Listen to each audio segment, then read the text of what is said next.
This is Mark Henry back on the recruiting corner here on 105.4 RPWP, thepulseradio.com. Here on the On Your Mark show, powered and sponsored by Epic Sports Apparel. Today, got a friend of mine that's really been intricate in helping kids get to the next level. His name is Brandon Williams, but I call him Coach BWill. He's a former Michigan Wolverine. He will come in and talk about recruiting today. Also give you some tips on being, if you're a defensive back, what you need to do to get to the next level, just the next level in general. Here on the recruiting corner, it's always about tidbits to get to the next level. So I'll bring in Coach BWill. Coach BWill, come on in. How you doing, man?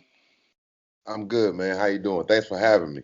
Man, I appreciate it, man. Long time coming. Of course, we've been knowing each other for a little while, and we talk all the time throughout the season, throughout the off season. But what we'll do is start about where you are from, where you played at, and a little bit where you've been at, and a little bit where you've been coaching at, and then we'll get into recruiting.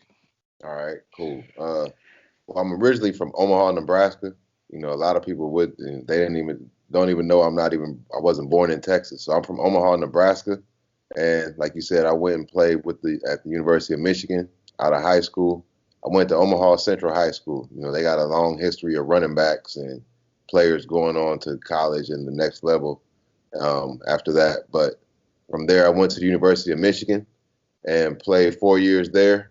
And then after that, I spent some time in the NFL and a year in the CFL. The NFL played with the Broncos for a year, 2 years with the Falcons, and then 3 years with the Bengals. And had some other little cups of coffee within there in that time to kind of see some other cities. But those were the three teams that I was with majority of the time. Then after that, I spent a little minute in Montreal in the CFL. And I ended up moving to Texas down in 2012. And that's when I came down here. And that's really, before that, I helped out at high schools, kind of be on the sideline, show up to practice, do a little something. But did camps, things like that. But moving to Texas when I really started coaching at a school, at a high school, and kind of where I'm really in the mix. And that was so from 2012. Even then, I did 7-on-7. I moved down here.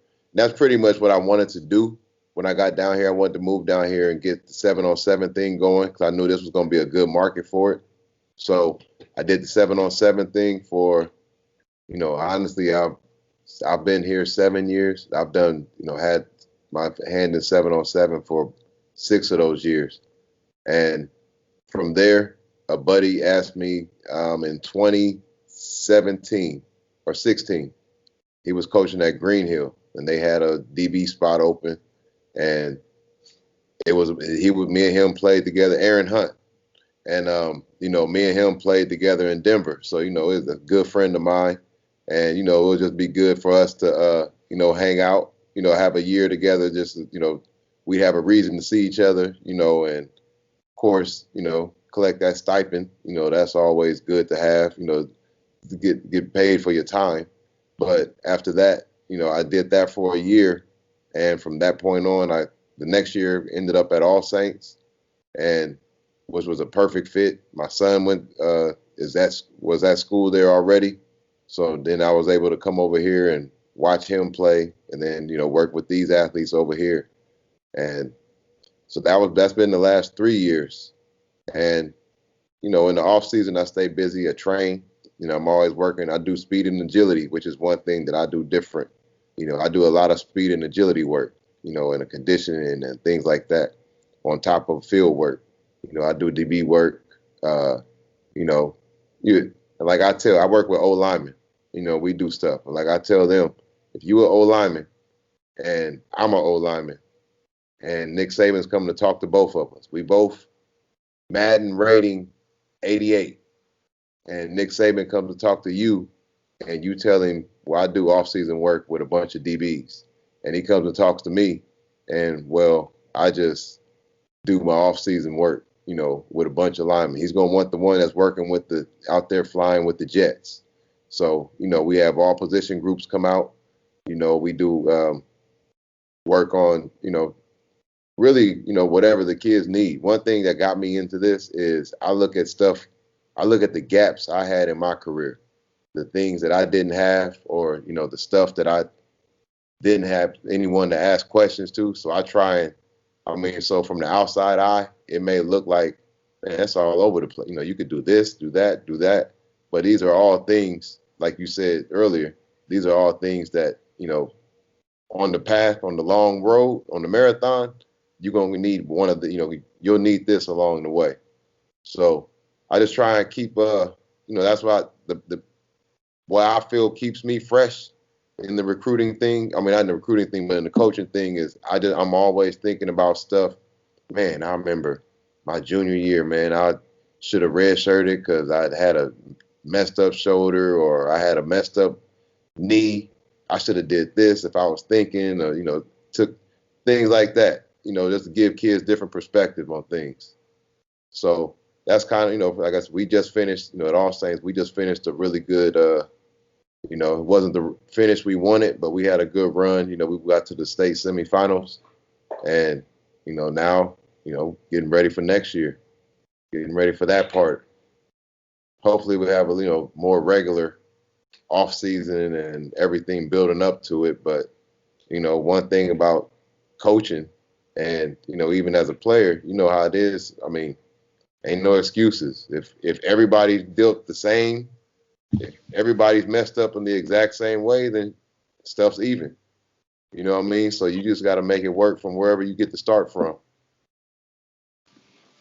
Now that's a great summation or explanation to everything that we want to talk about today. Now, you're a position coach. You said you specify in the defensive back area, but you're training at all positions, speed and agility. What are some of the things that kids need to be working on to progress to help them get to the next level? Because as kids find out when they get there, you still have to make the team when you get there. Just because you commit, you sign the dotted line, there's still another progression that you have to go through once you get on campus. Right. And one thing I always tell people, for me, it may be, it's different coming from some of the programs down here, but for me, it was a harder jump transition going from high school to college than going from college to pro. Like that was like a shock to everything, my mind, my body. I was hurting after practice in ways the first day we had lift in the summer, we showed up, I thought I had muscles in high school, man. I get to college and I see, what a DB that's been in the weight program, like, dang, he weighed 195, at my position. I'm coming in 165, but man, the first day, I remember it was 3 of us freshmen and 2 of us, we trying to drink Gatorade, we can't even bend our biceps, so we throwing the drink, what I'm saying, trying to catch we can't even bend our arms. So, just that part, and that's just the off season. You know what I mean? That's not even the full, so you got to get used to that. One thing I always tell the kids, I was actually, blessed. Somebody told me this. They told me once you sign, like stuff almost instantly changes. Like you're not going to hear from the coaches for a while.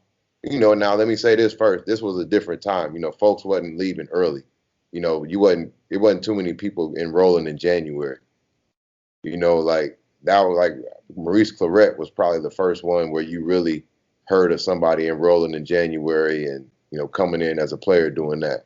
But so, you got to get used to, the coach, you're not going to hear from him for a couple months. The same coach you've been talking to every day, now all of a sudden, he's on you here. So now he's recruiting the next one, and then also, you got a dead period. So there's times where they legally can't. So you got to get used to that. Then once you get there, like I said, you got to get, depending on what kind of high school weight program you came from, you got to get used to the physical part. You got to get used to weight room. You got to get used to, okay, I ain't going against receivers that don't touch, 140 pounds no more. Now I'm going against David Terrell in practice, who's 215, 6'4", 6'3". So, he bench pressing 225, 20-something times. So you got to come with a different, little fast speed stuff that worked in high school ain't going to work no more. He ain't work. he know he not going deep. He just want the ball so he could put his hand on your face and stiff arm you to the ground. So you got to get, it's just the physicality, that the players are playing with. It's depending on what school you at, you got a different type of hunger that everybody got. And you know how they depend on where people from. One thing I always say, especially when you go to Michigan, we wasn't in this funk that we in right now when I was in school. We was fresh off the natty. So it was a whole different vibe when I was in school. You know what I mean? I get that. Right. So one thing people, I guess I'm from Omaha, Nebraska. So I was the man, obviously, there in the state, football wise. So you get to school, so nobody care where you from, what you did. I was the man in my state too. You got the man from D.C., we got the man from Texas, we got the man from Florida, we got the man from South Carolina, we got the man from Arizona. So your little title, people come and show their stuff off, but you gotta show me. All right, I see you out on the grass, so you got to get used to that. Where everything you did before, nobody cares. I remember, I'm on the defensive side. So anytime a running back came in that had some hype, the linebacker's like, oh, yeah, okay. We'll see. We'll see if he could take a hit, though. That's all they wanted to do. They didn't care how big he was. They didn't care how fast he was. They didn't care how many stars. We'll see if he could take a hit. I'm going to catch him. We're going to see if he's going to fold or what he's going to do. And so you got to deal with you. So that the mental part is going to be the hardest part, just mentally. I had a moment when I'm like, man, you sure you want to do this? I'm in the middle of practice. Like, man, this stuff hard. Speak on it. Speak on it. You know what I mean? Speak on it. It was like that first week, my first week of training camp, because it's hard. You came from being the man. Like I said, now you second team, third team, coach. Like I said, you physically at a disadvantage because you ain't been in this weight program for 3 years like everybody else.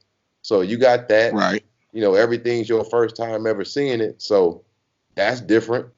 You know what I mean? So you got to deal with that. And I just remember like, man, you away from home. You know what I'm saying? You got to deal with, if that's new, like I ain't never been away from Nebraska from my family. So that was the first time I'm away. One thing I hated in school, I hated watching the people that would just drive home with their dirty laundry and go do their laundry at home on the weekends.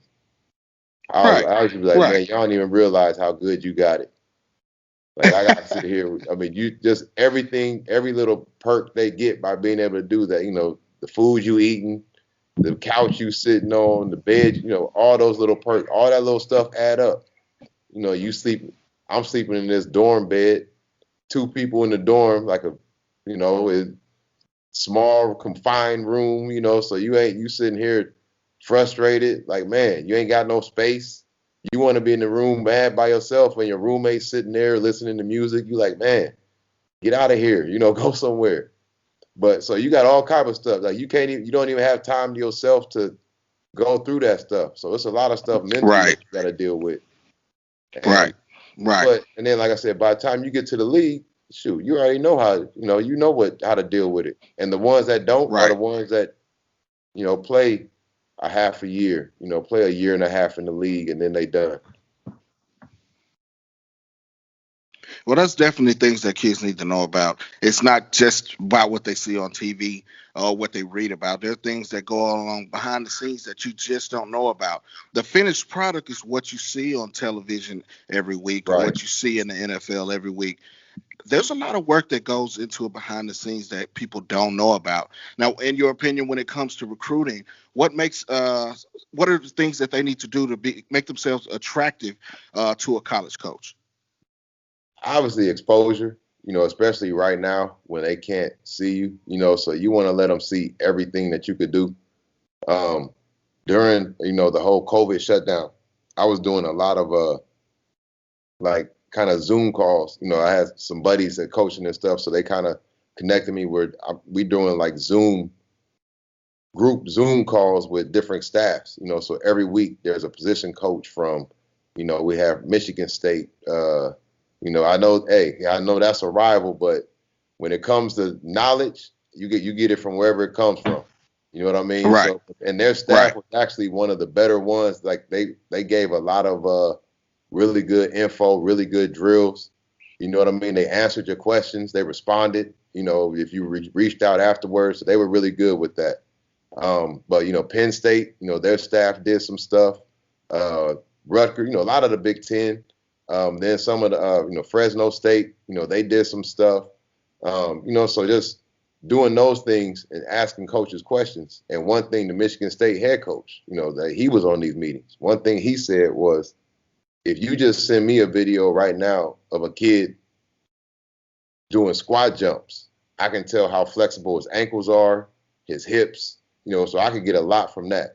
He was like, so right now, just pretty much anything that you give us a chance to look at, we will look at and evaluate.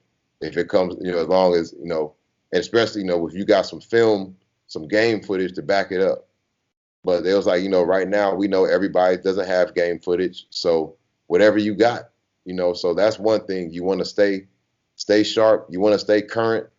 You know, you always want to, you know, I know 7-on-7 gets a bad rep, but it's really, you know, it kind of depends on who you with, like with anything. You know what I mean? There's good programs out here, and you just got to find the right ones. And, you know, if you get by the right ones, you know, and you can see it from the outside. You know, you can tell the right ones. And, you know, they know who they are. I ain't on here trying to beef with nobody, but my boys, you know, they know that the right ones know who they are. You know what I'm saying? And they the ones that they've been successful. They've been around, you know, doing their thing for a while, you know, and the new ones that, you know, that came up the right way, you know, they've grown quick. You know what I mean? So there's some good ones out here. You just got to get associated with them, you know. And one thing I learned moving here, I took for granted that I've been in sports my whole life. So moving here, you know, and I'm meeting people that haven't been, it will surprise you, you know, how little some people know about that and how easy it is to be manipulated. So I can see how somebody could end up in a bad situation and then they'll be sour, you know, forever, you know, as far as that sport or, you know, that sport or, you know, just associating themselves with that. So that's one thing, you know, especially for the skilled players, for the linemen, you know, you just want to and be around like-minded people. That's big. Like I got my buddy, his son, you know, the family loves Florida State. They love Florida State. And, you know, they would all, you know, and he was getting in some trouble. And I'm like, man, how you getting in trouble with this dude? And you really good in football. You know, I said, you know, is this dude, does he want to go to Florida State? And he was like, oh, man, please. No, you don't. I'm like, you know, so, you know, they would all, you know, and he was getting in some trouble. And I'm like, man, how you getting in trouble with this dude? And you really good in football. You know, I said, you know, is this dude, does he want to go to Florida State? And he was like, oh, man, please. No, you don't. I'm like, you know, so think about that. You know what I mean? Like if the people you want to be around, one thing I always, you know, I kind of realized at a young age, you know, in high school is, especially if you got goals like that, because I always did, no matter where, I knew where I was from. You know what I mean? And I know how hard it is to get somebody to come look at a speedy black corner in Nebraska. You know what I'm saying? And especially from a big program. You know, like they'll come looking for linemen, but they're like, oh, I need a fast guy? Oh, we got one in everywhere else. Right. You know what I mean? So you got to, you know, so I know how that is. So you want to be able to, you got to find a chip. You know what I mean? You got to find, I always say, dangle the carrot, you know, like cartoons, dangle the carrot in front. You know, something that you're not going to be able to solve, but put it out there. You know, be real about it. You know, I knew for me, I had to compete against the players in Texas. You know, so I knew who was coming out of Texas, you know, at my age, you know, but I knew where they went to school. I knew where they went to high school and college, because, you know, I knew if I want to be I want to be as good as I say I want to be. I got to be on their level because that's who everybody talks about. So you gotta put your name out there. That's the main thing, and stay out front with it. Now, the kids that you're talking to today and coaching them, how do you encourage them to develop that mindset? Because sometimes kids need that extra push. That's not something that you coach naturally, but it's something that you can encourage. When you're doing one-on-one sessions, I think that's an important knowledge that you can give kids today. Right. And that's one thing I always say when I work with someone is like the first thing we're gonna work on is the mental piece, because I know how fragile that could be, and I know how easy it is to have a bad coach that ruins that for you forever. Like, I know how blessed sports made my life, so I couldn't imagine someone if I would have listened to all the bad coaches that I had and quit, along the way. And honestly, that's really what got me into, like, I never wanted to coach my son. I always like, man, I'm not about to be that dad, but when he was his first flag football team, he had a coach. He had one of them bad coaches. Man, I'm talking like a 4-year-old. He 4. You know what I mean? Right. And we in a 6 and 7-year-old league. And he had a coach, and the kid he was talking to was the best kid on the team. And he was like, man, I don't know why everybody think you so good. You ain't good. And he was like going at the kid, and the kid's dad heard it. And he was like, man, why you saying, so it's about to have an altercation. And I told the dude, I was like, you know what? Hold on, chill out. I'm going to coach with him, so I'll make sure, they don't do. So from that day on, I've just always, been around, at least I don't try to be overbearing with it. But my thing always been, we do enough at home. I don't need nobody else coming in here effing it up. Excuse my language, you know what I mean? So no doubt. I understand. I just wanted, so I made sure I was always around to, I'm gonna let everybody that, like once I got here, so it's totally, if I know what you're talking about, it's totally different. Like, hey, you got it. Like, whenever he does stuff with D-Rob and Clay, and I go, man, I'll go over here and have my back to it. I ain't even, I'm good. I like the point when I can just be a dad, you know what I mean, and just sit back and watch it. Let somebody else do what they want. Like, and I'll tell him, there's time, like the first time we went to work with somebody else, I was like, now, ignore everything I told you. You just go out here and do everything that they're telling you, see how it feels. You know what I mean? Go out here, just get that work in and see how it feels and go from there. Then once you get done, evaluate it, see what you like. But yeah, so I know how that part is. Right. And that's important to have because you do have the background. I mean, the resume speaks for itself, but sometimes it just takes that other voice that they need to hear. And, I know that very well. Did it with all of my kids. But, when I can tell when they have someone that knows what they're doing, and I step back. I've never been a helicopter dad. Now, I didn't play football on the level that you did, but I did get a chance to go to college. But this is what I do as well as we talk about these things between yourself and myself for the couple of years that I've known you. You have to let them go in a sense, and that's just what we're talking about in recruiting as well. And another thing that people don't understand is they're looking at the parents as well when they come in to recruit. Talk about that aspect just a little bit. Hey, I know for a fact, a kid that didn't get an offer because his dad runs his mouth too much, and so that definitely happens. That happens. You get kids that the coaches come in. You got to think about it. So I know for a fact that a school. I know the school. I got a buddy that is on one of my college teammates is on the staff. They didn't recruit a kid because the dad ran his mouth. The dad would talk too much, and the dad, and you got to think about it. You about to have a 3 to 5 year relationship with this kid and his family.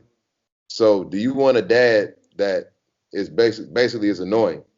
Do you want a mom that's going to be calling every time her son doesn't get in the game? Do you want a dad that's going to be outside the gate at every practice, or it's going to be showing up yelling off the sideline? Right. Now that we in COVID with empty stadiums, do you want a parent that's yelling at the coaches on every weekend? So you got to do. I mean, so they definitely look at parents. They look at parent. They'll ask the parent. They'll ask the parent your athletic history. They'll be slick about in a real genuine way, like, hey man, well, you play some football too. Where you play? They try to check you out. Hey, will mom play anything? She looks athletic. She's kind of tall. So they want to see what the genes are like, because they know if you come from a couch potato family, then you probably gonna be we're gonna have to deal with that. That's something that we're gonna and it doesn't eliminate anybody, but it just when it comes to playing the odds, you know what I mean? When it comes between choice A and choice B, does choice A, was his mom in the WNBA and dad, an all-pro left tackle, and B, they wasn't. They're gonna go with the genetics. So they do, that's one thing they do look at. The parents. And like I said, you don't have to, they don't look at your economic situation. Like, that doesn't matter. You know what I mean? And if it does matter, that's not the school you want to be at. You know what I'm saying? Because when you get there, that means it's not going to be a good fit. Like, one thing I was telling some kids the other day, like, just, it don't matter, where you at. You go somewhere where they want you and they make it obvious that they want you. Like, you don't want to go nowhere where you got to change. You know what I'm saying? Where you got to change yourself. And we was talking about the Iowa situation, where they had that big thing about race up there. And of course, I'm like, man, like, what did they expect? It's Iowa. Right. You know what I mean? Like, to a degree, they should have known, it was going to be somewhat like that. Of course. But, you could find those problems at every program. But, all of it. You know what I mean? But it's just the fact, it's just, do y'all have, how's everything else? You know what I mean? Is it something where it's causing you to change who you are? At that point, like I said, they should have seen that at the beginning. And that's another thing. That's one thing that your host and all that, ask real questions. You know what I'm saying? Don't ask, man, do y'all party every week? Ask real questions. Like, you about to live here. Exactly. You know what I'm saying? Like, hey, is it racist here? You know what I mean? Do they have gangs here? Like, that's one thing I had. Like, do they have Crips and Bloods? What kind of gangs is it here? Is it Vice Lords? Is it Disciples? What do they have here? I need to know, like, so I don't mess around and I'm thinking I'm supporting the Chicago Cubs and I mess around, go somewhere and get smoked. You know what I mean? Just on some wrongs, just for not knowing. So you got to ask real questions, and I mean, they're legit questions, because it's just every city's different, and every city has a bad neighborhood. You know what I mean? So you got to make sure what each city is like. One thing I was told that I didn't understand till I finished was, you got to imagine, could you live here when you're done playing sports? Good. Now, that's a great question and a good point to make. Can you make a life outside of your sport in the city that the school is in? And those are things that kids need to, and the family as well, because when you're being recruited, they're recruiting family, like you just said. And those are the type of things that you want to know when you go there. And right now, this is a time you can take a visit to the campus, but right now, within the NCAA dead period, you can't visit the athletic program, so to speak. But those are the things that you have to ask yourself when you're looking to be recruited by a certain school. And then I thought also a point that you made is go where you are wanted, where they had a plan for you. Everybody's hung up on wanting to be Division 1, or they want to be on television, or they want to be Power 5. But that just doesn't happen at all the time. And one big thing here on the recruiting corner that I like to emphasize is there's a place for you at any level if you put in the work. And if you have the talent, there's a place for you. Speak on that a little bit. Man, I think the best example of that is you look at the NFL draft last year, and shout out to my boy Coach Brandon. He was the DB coach at Lenoir-Rhyne, but you see, the first safety drafted was from Lenoir-Rhyne, small school on the Atlantic coast, and he got drafted over the Jim Thorpe Award winner from LSU. And I don't think that's I don't that's not taking anything away from the LSU kid. I think it just says they'll find you if you balling and you got the look. And one thing, I was telling the kids about, perfect example. If and I think you could take the same comparison in high schools. But if I go to Lenoir-Rhyne and you go to LSU, I mean, you ain't too much. You're not gonna get too much different. Right. You know what I mean? You pretty much are what you are. You done had good coaching. You had great food. You had a great weight program. Your weight room is state of the art. It's got YouTube channels and stuff dedicated to it. You get milkshakes after everything. You are what you are. Where I'm coming from, somewhere with a high school weight room. You know what I'm saying? The only milkshakes we get, we got to buy. Right. So now I'm getting to the NFL where I can afford food, good food. Y'all got a cafeteria feeding y'all. Y'all eat like Oklahoma. I remember reading a couple years ago, they had a food truck, a free food, giving free food to the team 24 hours a day. Right. Man, I couldn't imagine that if we had a place to eat, if we had a chance to eat for free all night, like 24 hours, you just go, it don't even matter what it is. It's chicken tenders and fries. Bet. I'm there. But right. I mean, so you don't have, so you take the Lenoir-Rhyne kid, you got a chance to really kind of still mold what kind of player you want. So I think that says a lot. And I mean, when I was in the league, back then, we got a lot of kids coming from HBCU. And, I think it was more prevalent back then.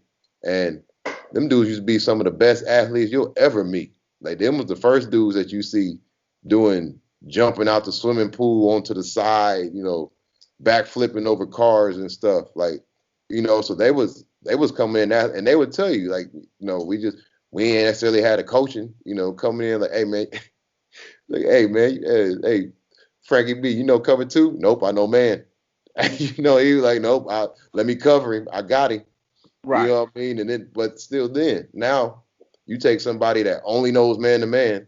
Now you teaching him zone concepts. You teaching him all kind of stuff. You teaching him, I mean, it's stuff that technique wise that, me being at Michigan, that I didn't necessarily know and apply, that hindsight looking back, I mean, that would have changed my game drastically. Just knowing something that small, but you got a dude coming from a small school, he got a lot more room to grow. And I think it's the same thing when you come with high school. If I'm coming from Omaha, Nebraska, and you coming from, let's say, Allen, you know what I mean? You're going to be pretty much in a junior college your whole high school career. Right. You know what I mean? Where I'm coming from somewhere where, we lifting weights in a barn. Right. So it's totally different. Totally different. And then, you're going to, your game is going to mature a lot more. Now, going on to the next level from high school to college, and you can include the work with 7-on-7 in this as well. What are some of the tools, in your opinion, that make a defensive back more attractive to coaches at the next level? Just a few tidbits that makes them attractive to coaches, and what do they need to be working on? First thing I would say is know how to backpedal. If we talking DBs, know how to backpedal.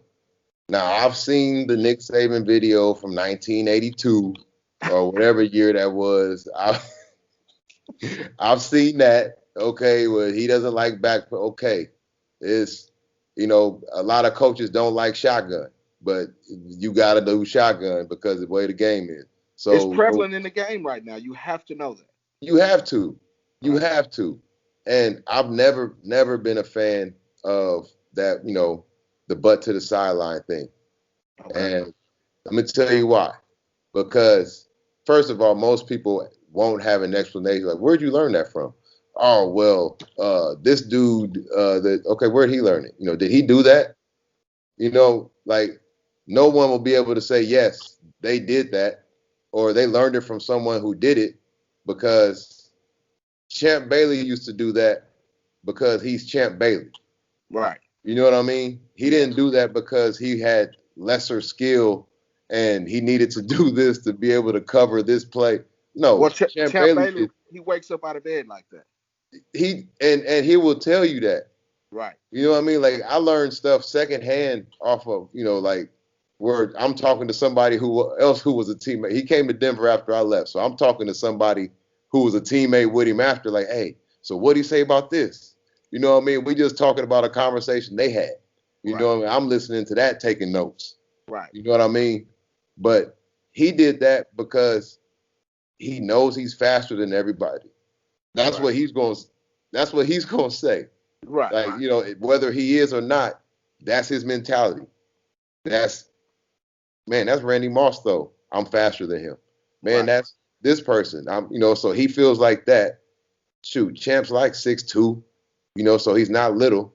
So his thing, long arms, quick bursts, and then he had a way that he would play. Now, mind you, I'm getting all this secondhand, but you see how I got it like down to a T. Right. Like I made it up. Right. He had a way that he knew how to break down the route tree, based off where we are on the field. Right. You know what I'm saying? And so he has all that going for him. It has nothing to do with being the lesser athlete. Like, so he does all that, and he's like, okay, when we break, I can get where you're going faster than you. Right. That's why I can play like this.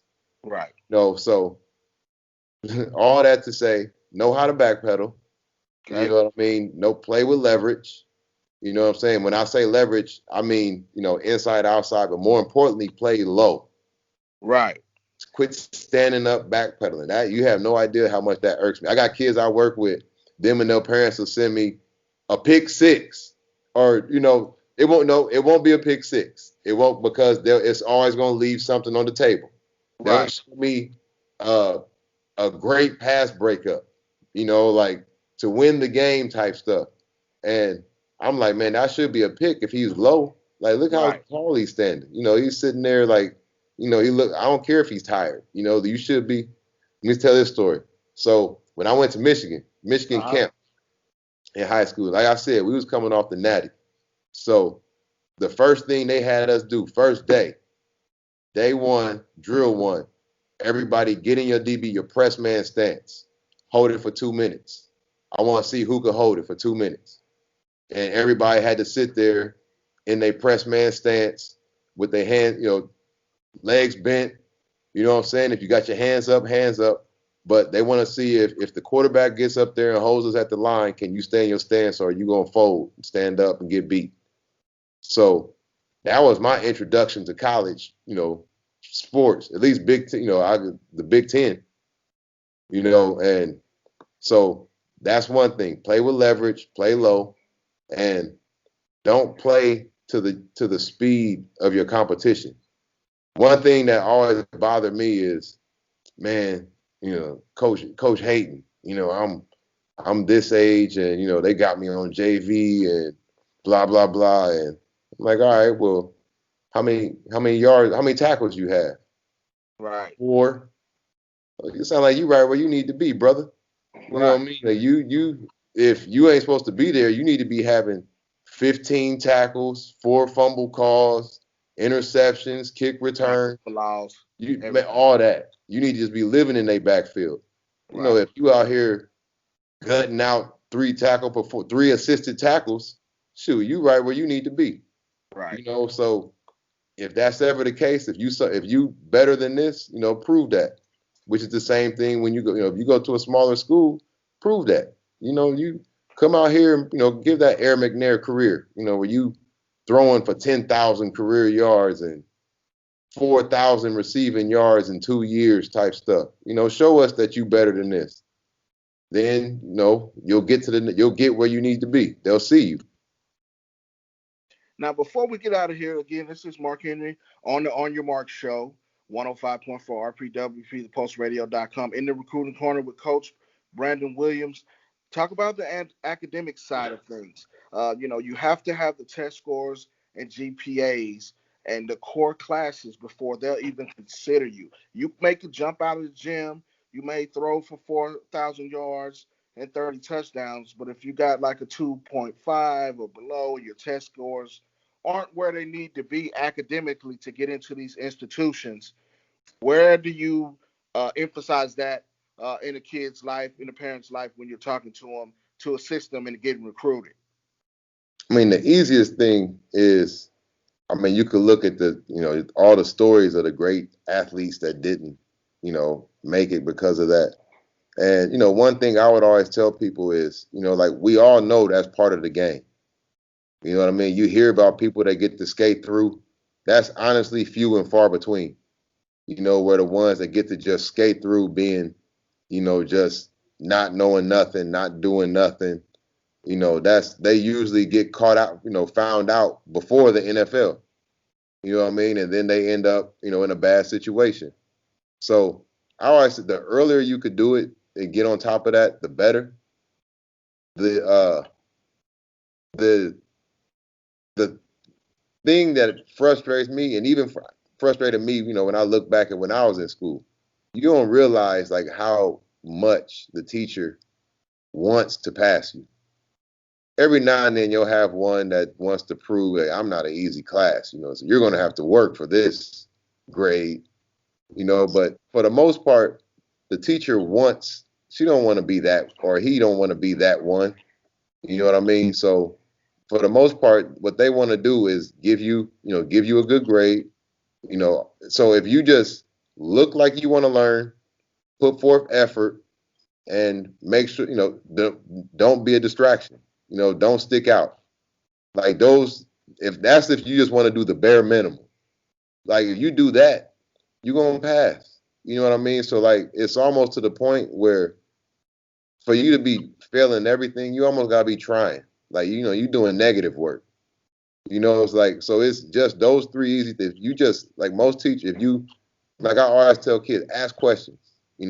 I used to tell my son every day when I dropped him off at school, all right, ask questions. So the teacher know you listening at least. If nothing else, the teacher knows you listening.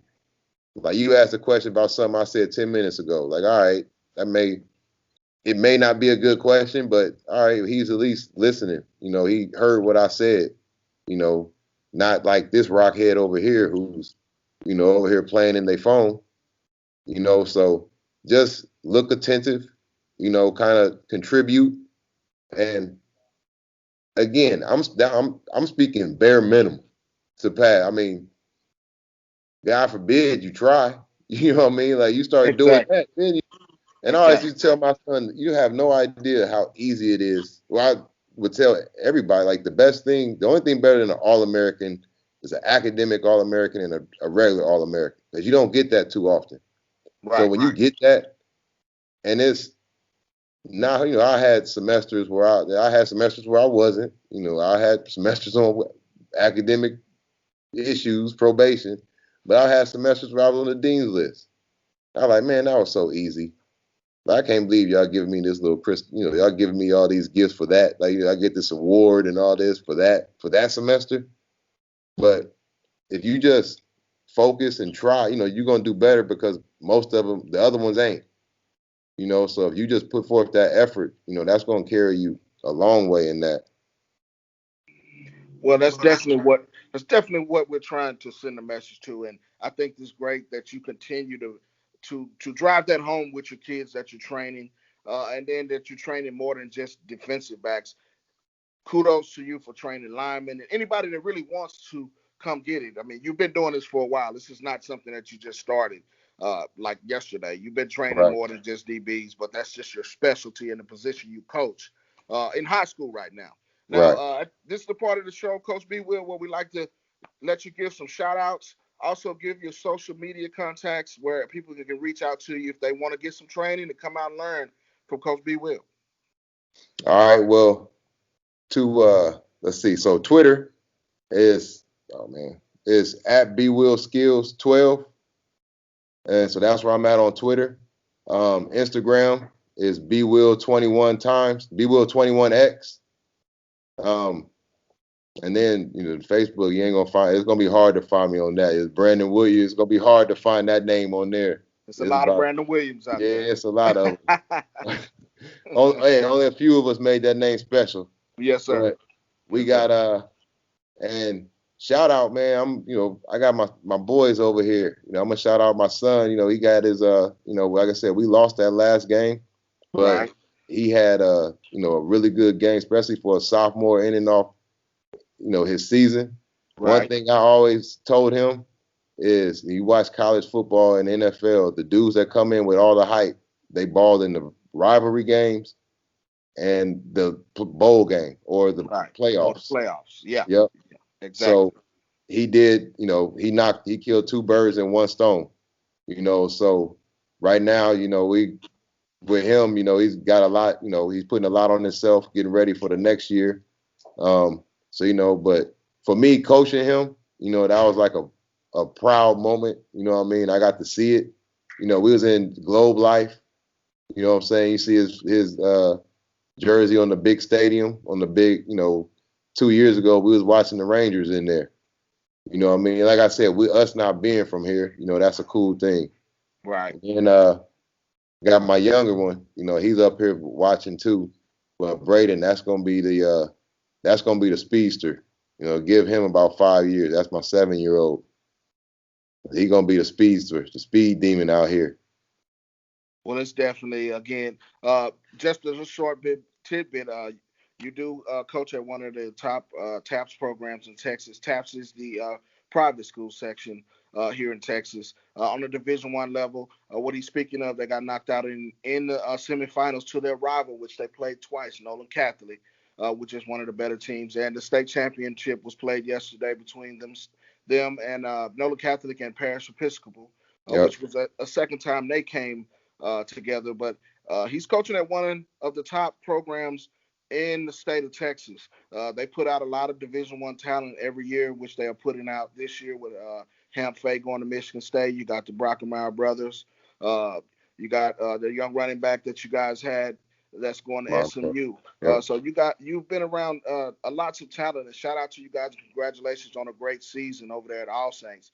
Again, this is Mark Henry on your Mark Show on 105.4 RPWP, thepulseradio.com. We'll be right back with the next segment.